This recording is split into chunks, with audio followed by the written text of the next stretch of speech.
Bom dia a todos vocês.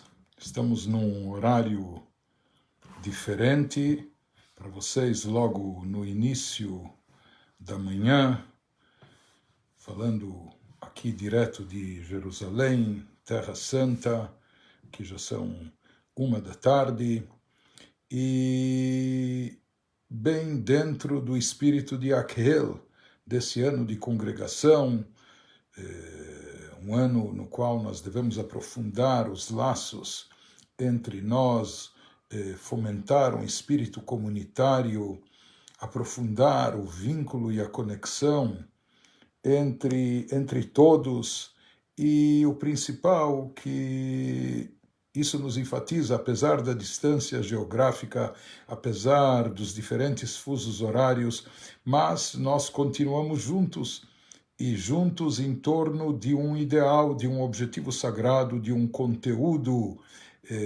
santificado, de algo espiritual, de uma mensagem da Torá, de mitzvot.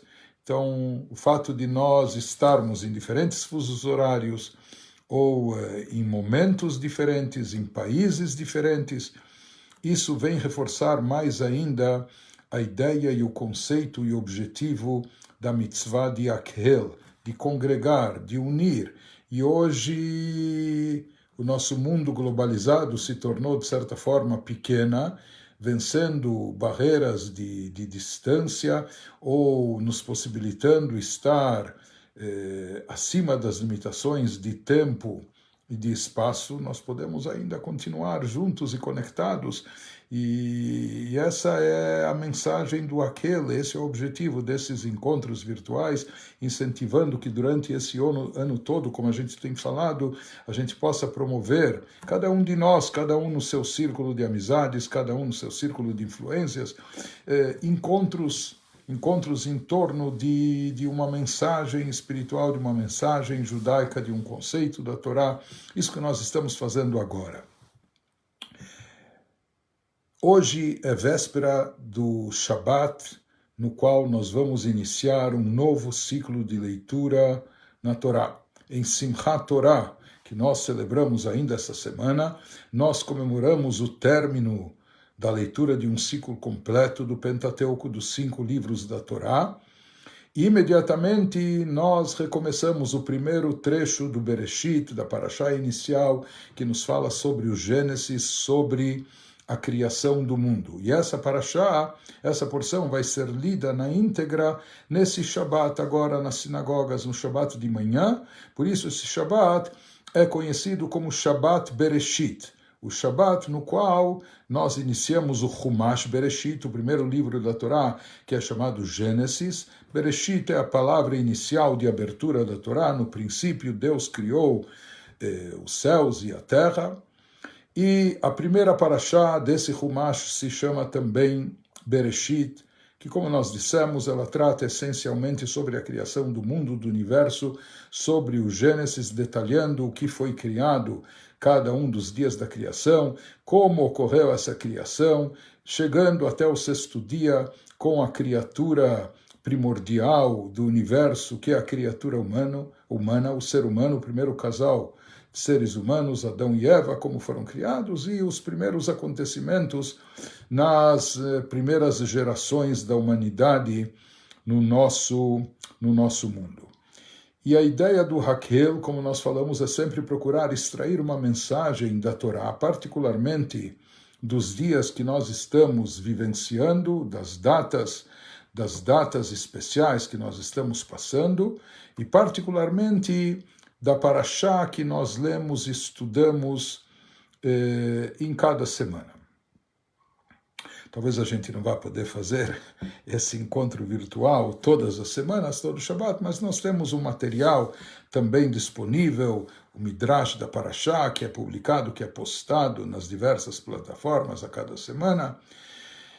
Mas esse Shabbat Bereshit, nós temos um motivo especial para insistir em mais um encontro. Primeiramente, porque nós ainda estamos no mês judaico de Tishrei, que é um mês-chave, como a gente vem dizendo aqueles que estão nos acompanhando nos últimos encontros que nós realizamos antes das datas festivas. Então, o mês inteiro de Tishrei, que está chegando ao fim, é um mês-chave que tem impacto e repercussão para o ano inteiro. E o Rebbe também recomendou muito que se aproveitasse esse mês ao máximo, todas as datas desse mês, todos os períodos especiais, para realizar esses encontros de aquel, de congregação, de congregar, de reunir-se. Por isso nós estamos fazendo nesse Shabat esse encontro e conforme nós vamos dizer, vamos explicar um pouco mais adiante, esse Shabat é um Shabat muito especial. É um Shabat único no ano, Shabat Bereshit, e essa é mais uma razão desse nosso encontro de hoje. Mas antes de prosseguir, vamos tentar trazer pelo menos uma outra ideia sobre a nossa paraxá, de conceitos trazidos na nossa paraxá, e vamos procurar extrair uma mensagem desses conceitos. Introduzindo que a nossa paraxá, de certa forma, é uma abertura da Torá, é uma apresentação. Nós estamos nos conhecendo, né, desde o início do Gênesis, da abertura, criatura, o Criador, e vamos se apresentando um para o outro. E eu queria chamar a atenção sobre duas expressões que nós encontramos na nossa paraxá, que despertam certa curiosidade, intriga, polêmica, às vezes controvérsia, porque na nossa paraxá nós estamos aprendendo a nos conhecer um ao outro. Nós estamos conhecendo a criação, nós estamos conhecendo as criaturas, particularmente, especialmente a criatura humana, e nós estamos sendo apresentados, de certa forma, também ao Criador. Todo mundo está se conhecendo logo no início, no Gênesis, no início da criação. E aqui na nossa paraxá, quando chega a hora da descrição do ser humano, no sexto dia da criação, que foi o dia que ele foi criado, numa sexta-feira como hoje, então a Torá nos conta que chega um momento, depois da criação dos animais, etc., onde Deus diz, bom, pelo visto agora é chegada a hora da criatura final, primordial, objetivo de toda a criação, propósito de toda essa obra. Portanto, nasce Adam, façamos o homem, o ser humano. E essa palavra façamos, no plural, ela desperta muita curiosidade e muito questionamento. Nós sabemos que um dos princípios fundamentais da Torá, do judaísmo, enfatizado na Bíblia, é a unicidade de Deus, como Deus é um e único. Shema Israel, Hashem Elokeinu, Hashem Echad, como está na nossa declaração máxima de fé. Deus, nosso Deus é um e único, não é? Ein od milvado, não há nada, ninguém, nenhuma divindade além dele, afora ele.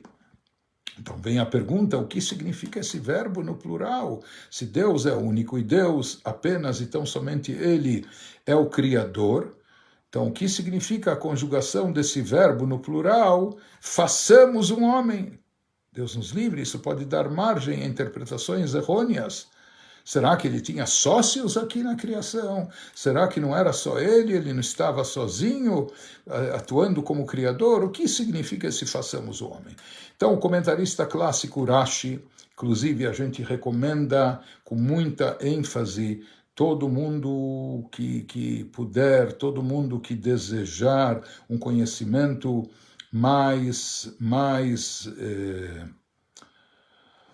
esclarecido sobre a Torá, que estude a Torá com Rashi. Nós temos um Humash maravilhoso editado pelo Bait, no qual o comentário de Rashi está intercalado na própria tradução, e essa leitura, esse estudo dá uma visão muito mais clara dos textos bíblicos, e o principal, de acordo com as interpretações clássicas nossas, baseadas, como Rashi se baseia no Midrash, na Torá oral, enfim, explicando o real sentido do significado das palavras, mesmo do sentido literal das palavras. Então o próprio Rashi nos traz das fontes judaicas tradicionais o que significa essa expressão, façamos o homem, que Deus aqui vem nos ensinar uma lição de humildade, delicadeza e sensibilidade. O Criador, nesse momento especial da criação do ser humano, ele quer ensinar, primeiramente para nós mesmos, para o ser humano, nos dar uma lição de humildade, de consideração, de delicadeza. Se diz que até então, antes da criação do ser humano, de certa forma, a obra da criação estava equilibrada. Haviam criaturas superiores e criaturas inferiores.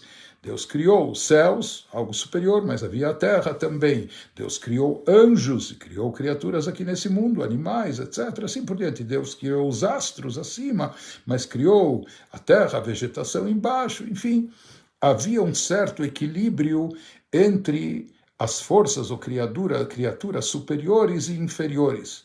Porém, Deus sabia que no momento que ele criasse o ser humano, passaria a haver um certo desequilíbrio, porque essa criatura especial, que é a criatura humana, ele, por mais que está vivendo, ele somos nós, por mais que estamos vivendo nesse mundo físico e terrestre, como seres físicos, corpóreos, mas nós somos dotados de uma alma elevada, uma alma espiritual, uma alma que é uma partícula da própria divindade, e isso desequilibra tudo, não é? Isso potencializa o ser humano, isso dá a ele uma capacidade, um alcance nas suas ações que transcende o potencial de todas as outras criaturas. Então se diz que antes de criar o ser humano, em consideração até aos anjos, aos seres celestiais, angelicais, Deus, por assim dizer, como se aconselhou, ou compartilhou, ou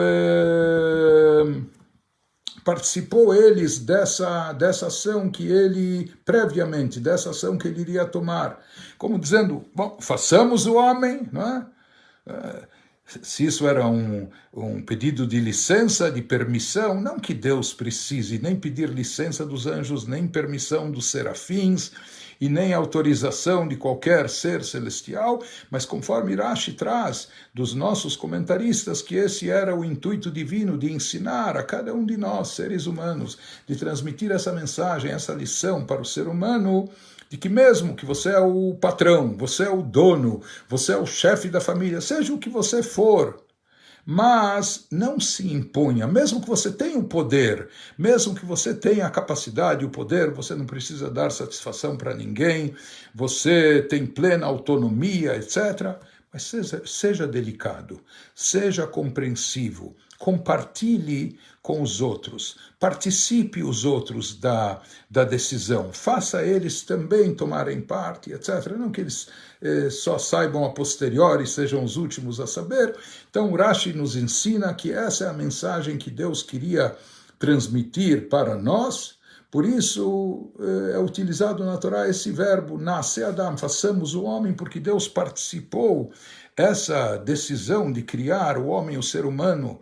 Naquele instante ele participou, isso aos anjos, ele compartilhou essa ideia, essa iniciativa também com os seres angelicais, os seres espirituais superiores, querendo nos ensinar essa lição. E logo nos versículos em seguida, para tirar qualquer margem de dúvida, está escrito no singular, que Deus então criou, na prática, na hora de criar, efetivamente quem criou foi apenas e tão somente Deus. Essa é a explicação clássica que Rashi nos dá. Mas tem uma explicação racídica muito bonita que eu queria compartilhar com vocês, eu acho muito especial e relevante, que quando chega o momento de criar o ser humano, no livro traduzido em português, ele é chamado de Adão. Né? Adão é a tradução de Adam. Em hebraico, a palavra Adam, além de Adão, também significa gente. Adam, Ben Adam, um ser humano. Né? Uma pessoa, um ser humano, né? com sentimentos humanos, etc. Adam significa não só Adão, mas significa também gente, ser gente. Em Yiddish, Mensch, ser um Ben Adam, ser gente. Ou mais ainda, conforme os livros místicos trazem, que Adam vem de uma expressão bíblica, me parece no livro de Jó, Adamel Elion. Adam, da palavra domé, que eu me assemelhe, me faça parecer com Deus, com o Criador. porque de fato a Torá nos diz que o ser humano foi criado à imagem de Deus. Isso não se refere a uma imagem corpórea, porque Deus não tem corpo, nem qualquer imagem corpórea. Então, o que significa isso? É o lado espiritual, inclusive até o lado da bondade, da misericórdia, das boas ações, etc. Então, Adam, em hebraico, Adam Elyon, isso representa também a aspiração maior do ser humano de se assemelhar ao Criador nas ações altruístas, nas boas ações que faça, etc. E aqui Deus fala para o ser humano, quando chega a hora de criar o ser humano, e não só o ser humano, mas que ele seja humano. Seja uma pessoa humana, com sentimentos, com sensibilidade, com caráter, etc., não agindo como animal. De acordo com o judaísmo, o ser humano não é apenas um animal racional. O ser humano absolutamente não é um animal. Nós podemos ser portadores também de uma alma animal, mas o ser humano, para ser humano, né? E para se elevar. Então Deus fala se dirigindo a quem? De acordo com a interpretação racídica, não para os anjos, falando para cada um de nós, para cada um dos seres humanos. Nasce Adam, façamos o homem. Sabe o quê? Para fazer um mensch, para fazer um Ben Adam, para fazer uma pessoa humana, vamos trabalhar juntos. Deus fala para cada um de nós. Eu sou o Criador. Eu te criei, eu criei o teu corpo, eu te insuflei uma alma. Porém, isso é só o começo. Depois, para realizar a sua missão, para crescer e evoluir espiritualmente, para se tornar alguém, não só alguém na vida, não só uma carreira ou chegar a um status, etc., mas essencialmente para se tornar uma pessoa humana, uma pessoa boa, um mensch, gente, um Adam, um Ben Adam. Então Deus fala para cada um de nós, nascer Adam. Isso é um trabalho compartilhado. Vamos fazer juntos isso.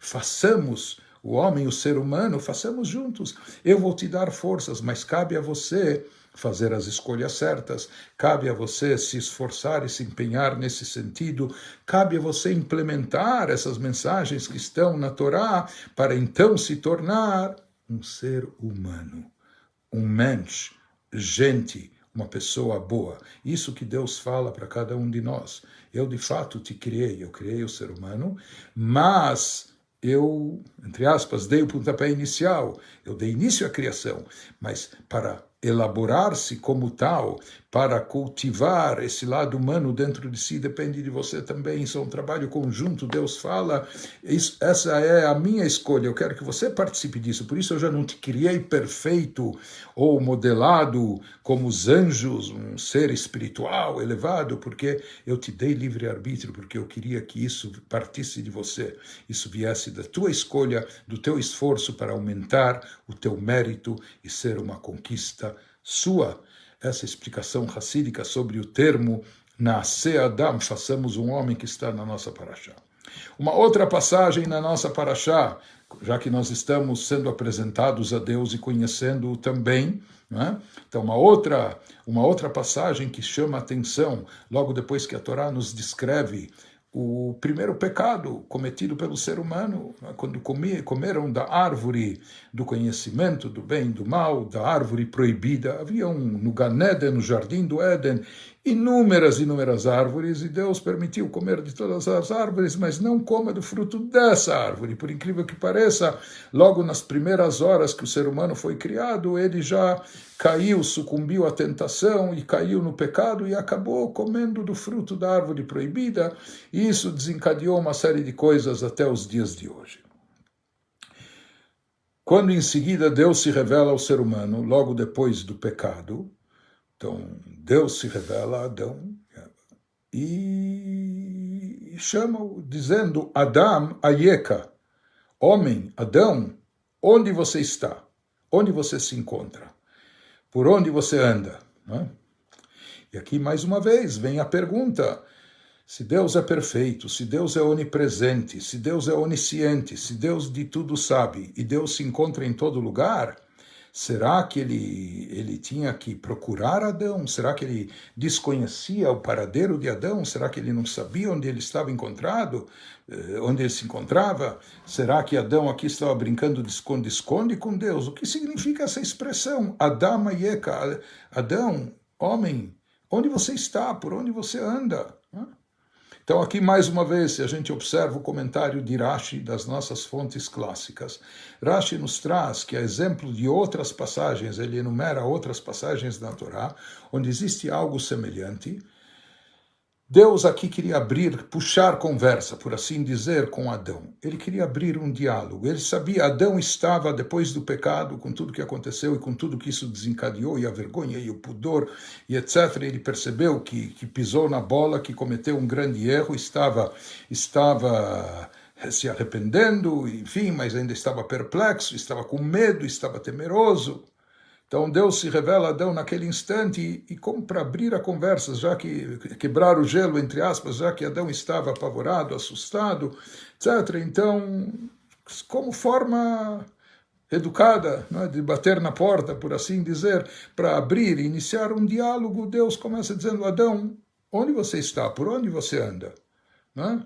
Como você tem passado, em outras palavras. Então, assim Rashi explica essa expressão na Torá. E aqui, mais uma vez, recorrendo aos mestres racídicos, há uma famosa história racídica do tempo do Rav Shneur Zalman, o Alter Rebbe, o autor do Tânia, que o nosso Rebbe contou essa história diversas vezes, em muitas ocasiões, enfatizou muito essa história, dizendo que ela tem uma profunda mensagem para todos nós, em qualquer época, em qualquer lugar.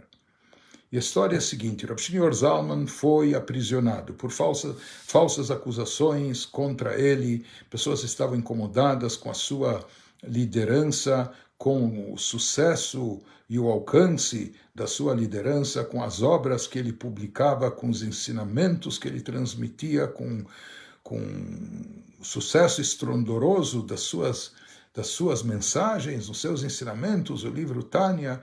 Então, houveram delações contra ele, houveram falsas acusações, isso acabou levando o Alter Rebbe a ser aprisionado. Ele ficou na prisão por 53 dias, inclusive isso corresponde ao número de capítulos do Tânia, 53, 54, com a introdução. E se conta que quando ele estava preso, ele recebeu uma visita ilustre. Ele recebeu lá algumas visitas, porque todo mundo queria conhecer esse grande sábio judeu, que todo mundo fala sobre ele, esse grande rabino que se atribui a ele tanta sabedoria, tantos poderes até. Se fala que o próprio ministro da cultura do regime czarista veio na prisão para conferir, ele veio conhecer o Rav Shneur Zalman. E dialogou com ele, teve uma conversa, travou uma conversa com ele. Esse ministro da cultura era conhecedor também de religiões, conhecedor até da Torá. E ele, chegando ao Alter Rebbe, falou, Rebbe, eu quero lhe fazer uma pergunta sobre essa passagem bíblica, logo no início da Torá, na nossa Parashá, no Bereshit, no Gênesis. Deus se revela para Adão depois do pecado e diz, Adam Ayeka, homem, onde você está? Por onde você anda? O que você está fazendo? Não é? Onde você está, literalmente? Ayeka. O que significa isso? Será que Deus não sabia onde ele estava? O Alter Rebbe deu para o homem a resposta que consta no Rashi, que nós mencionamos antes, que era uma forma de abrir a conversa, só puxar a conversa para não assustá-lo, já que ele estava apavorado. Enfim. O ministro retrucou para o Rebbe, Rebbe, essa resposta eu já sei, eu conheço. Ele era um grande intelectual e um grande conhecedor também de judaísmo, estudava e lia não só a Torá, mas até o comentário de Rashi e as fontes clássicas do judaísmo. Então ele falou, eu conheço essa resposta, mas eu queria escutar a sua resposta, Rebbe. O que o senhor acha dessa passagem?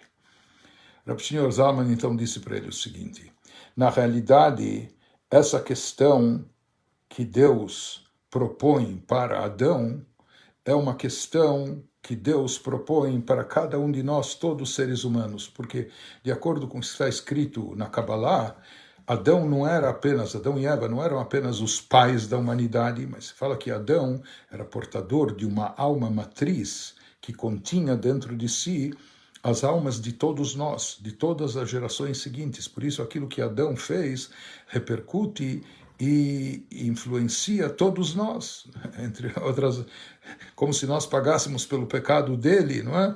Até os dias de hoje, conforme consta na nossa paraxá, as implicações e desdobramentos que tiveram do pecado dele.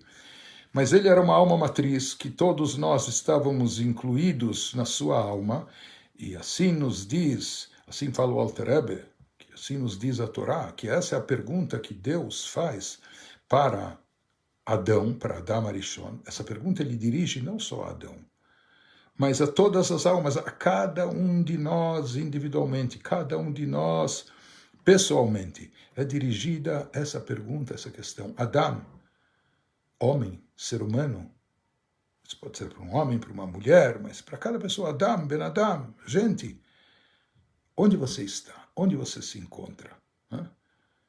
Você tem tantos e tantos anos de idade.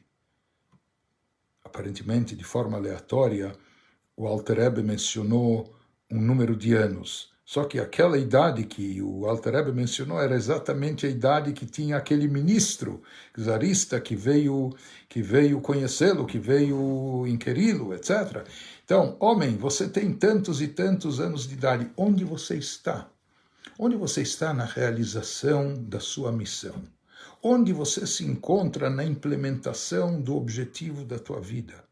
Cada um de nós vem aqui nesse mundo não só para comer, beber, dormir, se divertir, etc., faturar, ganhar, mas cada um de nós vem aqui nesse mundo com uma missão, com algo a realizar, com algo a contribuir para a sociedade, com valor a agregar em termos espirituais para tornar esse mundo melhor.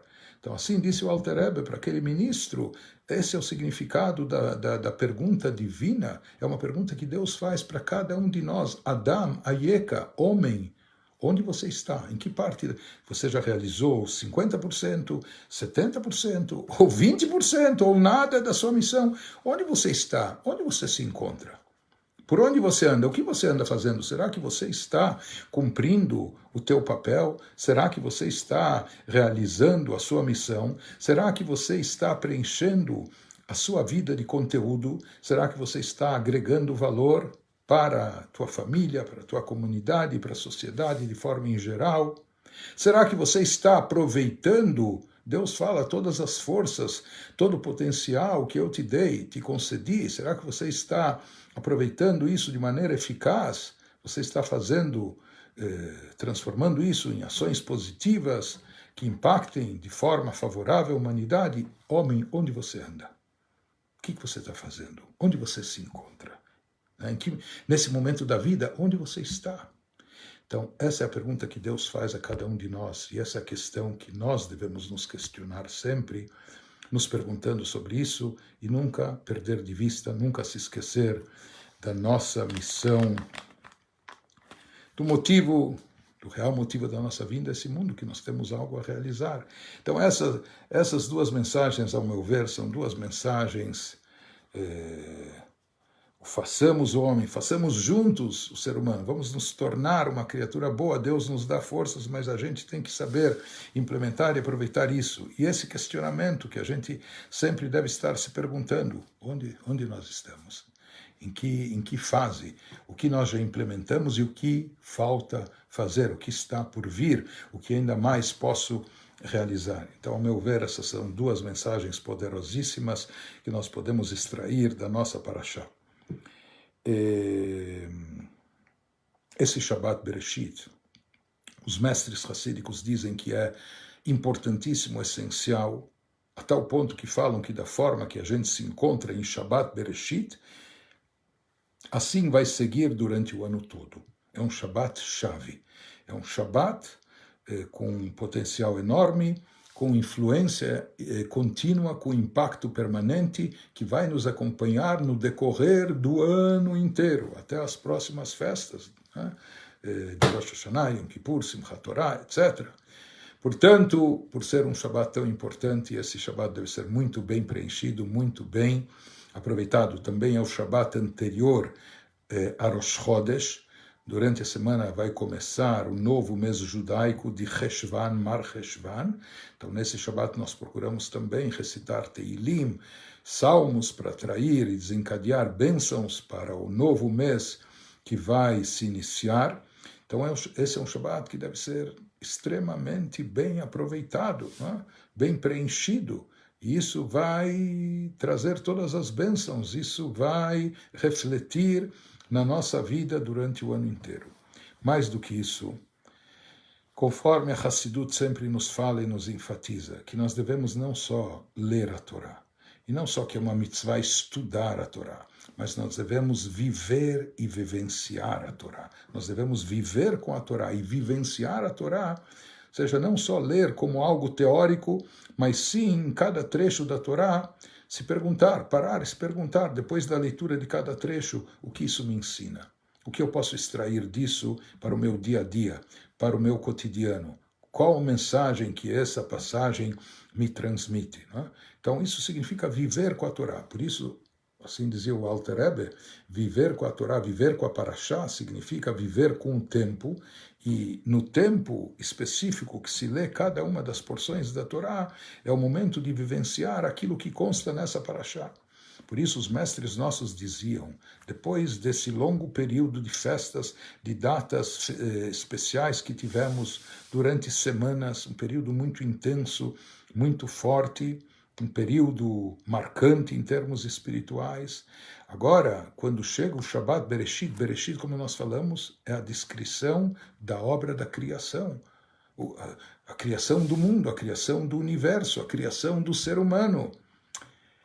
E os nossos mestres, os nossos livros dizem que nesse Shabbat, agora é o momento não só da gente recomeçar um novo ciclo de leitura da Torá, é claro, também de forma mais profunda, mas mais do que isso, é o momento de vivenciar isso. Eles nos dizem que nesse Shabbat nós temos o poder de criar um novo mundo, de criar um mundo melhor, de recriar o mundo, de se reinventar o ser humano que nós somos e devemos ser.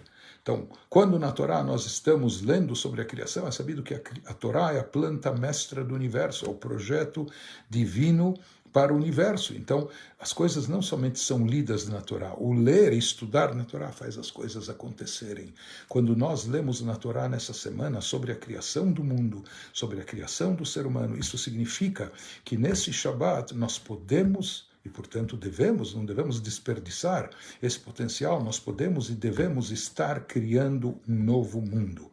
Um novo mundo, um mundo melhor, um mundo mais aprimorado. Devemos estar criando um novo ser humano, cada um de nós, né? Se tornar um ser humano melhor. E nós temos esse poder, esse potencial no Shabat da criação. Esse é o Shabat Bereshit, com toda a sua grandeza, com todo o seu conteúdo a ser aproveitado. Esse Shabat, que é o último Shabat do mês poderosíssimo de Tishrei no calendário judaico, e esse é o motivo desse nosso encontro aqui, nesse ano especial de Aquele, apenas finalizando com alguma coisa relacionada com o Rebbe, como nós falamos a respeito dos 120 anos de nascimento do Rebbe, trazendo alguns episódios, algumas coisas relacionadas, também procurando conhecer da sua vida para aprender do seu legado. Então, algo interessante que é bom saber. O Rebbe recebia literalmente centenas de cartas por dia. E o Rebbe fazia questão de ele mesmo abrir as cartas. O tempo do Rebbe era tão precioso que às vezes secretários até disseram para o Rebbe, Rebbe, quem sabe nós abrimos, sabe, descolar, cortar, nós abrimos os envelopes até para... Sabe o que era? Abrir centenas de cartas diariamente. Então, os secretários se ofereceram para abrir as cartas, pelo menos. O Rebbe não concordou, porque o Rebbe dizia, essas cartas, às vezes, têm coisas confidenciais. Pessoas trazem coisas muito, muito pessoais, muito particulares, que elas não querem que mais ninguém tenha acesso, confiaram apenas em mim. Por isso o Rebbe achava incorreto, ele não achava justo até que outros abrissem o envelope. Isso é algo privado entre a pessoa que escreveu e o Rebbe, por isso ele fazia questão dele mesmo abrir as cartas. Além disso, depois os secretários falaram, tudo bem, se o Rebbe não aceita que eles abram, falaram, sei lá, sugeriram comprar uma máquina, um tipo de guilhotina, outro tipo de máquina, que automaticamente corta os envelopes, abre os envelopes para facilitar a vida do Rebbe, em vez de abrir manualmente cada carta uma por uma. O Rebbe também não aceitou. E o Rebbe explicou por que ele não aceitou que fizessem isso automaticamente com uma máquina. O Rebbe disse aos secretários, olha, essas cartas, você tem aquele envelope, não é, que tem, você molha um pouco para colar, não é? Mas o Rebbe disse, essas cartas às vezes vêm molhadas com lágrimas. Pessoas às vezes colocaram na carta seu coração, sua alma, o âmago do seu espírito e etc. Né? Derramaram lágrimas ao escrever. Pessoas escreviam para o Rebbe pedindo bênçãos e conselhos sobre todo tipo de assuntos e coisas delicadas, questões de vida. Né? Então o Rebbe fala, como eu posso abrir essas cartas, deixar uma máquina, uma guilhotina, uma máquina eletrônica, enfim, abrir as cartas que as pessoas escreveram com lágrimas nos olhos, que, por assim dizer, as cartas vêm molhadas, parece que foram seladas com lágrimas, eu vou dar para uma máquina abrir. Eles merecem que sejam abertas manualmente por mim mesmo. Assim. E mais algo interessante e curioso, o Rebbe era uma pessoa muito econômica, ou seja, não gostava absolutamente de desperdício de nada e procurava aproveitar tudo, até o próprio papel. Muitas vezes as respostas do Rebbe eram escritas nas margens brancas das cartas ou dos bilhetes que as pessoas encaminhavam para o Rebbe. Então, o Rebbe, tudo tinha um valor, um preço para o Rebbe. O Rebbe recebia centenas de correspondências de cartas, e nos envelopes tinha selos do correio de cada um dos países, dos lugares onde as cartas vieram. O Rebbe era tão cuidadoso que mesmo se depois os envelopes eram jogados fora, antes de jogar o envelope, o Rebbe guardava as cartas. Muitas dessas cartas ele levava para o túmulo de seu sogro, onde lá ele fazia rezas, pedindo bênçãos, etc., mas os envelopes, quando os envelopes eram descartados, antes de descartar os envelopes, o Rebbe cortava, se dava o trabalho de cortar, de rasgar, cortar a borda do envelope onde estavam os selos. E ele entregava todos os selos usados, carimbados, entregava isso, todos os selos. Imagina, centenas de cartas diariamente de todas as partes do mundo. Imagina, no final do mês talvez tinha milhares de selos acumulados. O Rebbe fazia questão de rasgar em volta e cortar e dar para os secretários. E por que ele dava? Ele dizia, olha, tem pessoas que são colecionadores de selos, e às vezes esses selos podem ter algum valor, mesmo selos usados de diversos países, colecionadores. Então, a pena desperdiçar e jogar fora. Então, de repente, para esses colecionadores, isso pode ter alguma valia, que eles façam bom uso. E assim, o Rebbe entregava os selos para os secretários. E alguns desses secretários, eles até, para alguns Hassidim que se destacaram fazendo trabalhos em prol de instituições do Rebbe, eles davam para eles desses selos que o Rebbe cortou e deu com as suas próprias mãos. Conta um desses Hassidim, ele era filho de um grande Hassid também, que ele, por ocasião do seu bar mitzvah, recebeu alguns selos do secretário do Rebbe. Selos de cartas que foram interessadas. E para sua surpresa, sabe de onde eram alguns selos? Do Estado do Vaticano. Alguns dos selos eram selos do Estado do Vaticano. Isso só para ter uma ideia de onde e de quem o Rebbe recebia cartas do mundo inteiro, inclusive cartas e correspondências, o que continham e quais eram as perguntas e questionamentos, ou quais eram as questões, não sabemos, mas nós sabemos pelos selos que o Rebbe recebia cartas, inclusive até do próprio Vaticano também.